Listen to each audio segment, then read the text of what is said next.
Certaines actions menées pour améliorer la performance énergétique sont aussi bénéfiques pour les salariés, comme l'aménagement du temps de travail ou la modernisation de l'outil de travail. Avez-vous mis en place des améliorations process, matérielles ou organisationnelles pour le confort ou la qualité de travail des opérateurs? Alors, beaucoup de travaux ont été faits pour améliorer la qualité de vie au travail de nos équipes ainsi que leur confort, notamment par le biais de création de sas à l'extérieur et dans nos zones de stockage, pour deux enjeux.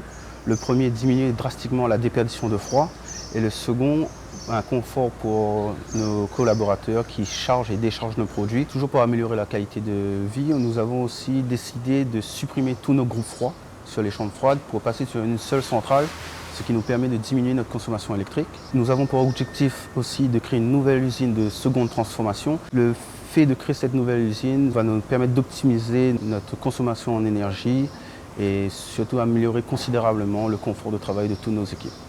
Alors c'est essentiellement par rapport à la production de froid.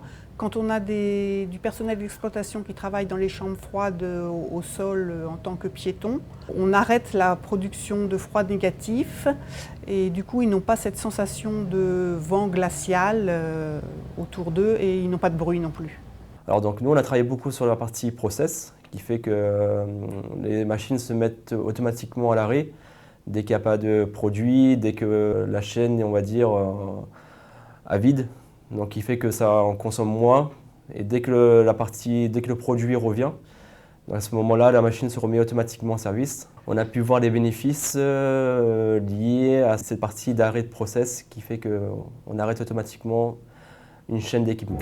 Quels sont les bénéfices associés à la mobilisation des équipes grâce à une communication interne et des objectifs partagés?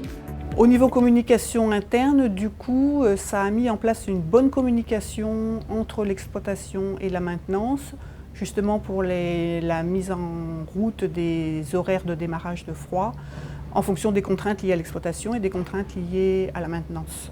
Alors pour la communication en interne, nous sommes accompagnés sur la création de spots d'information qui sont diffusés à terme pour sensibiliser nos collaborateurs sur les bonnes pratiques à adopter au quotidien.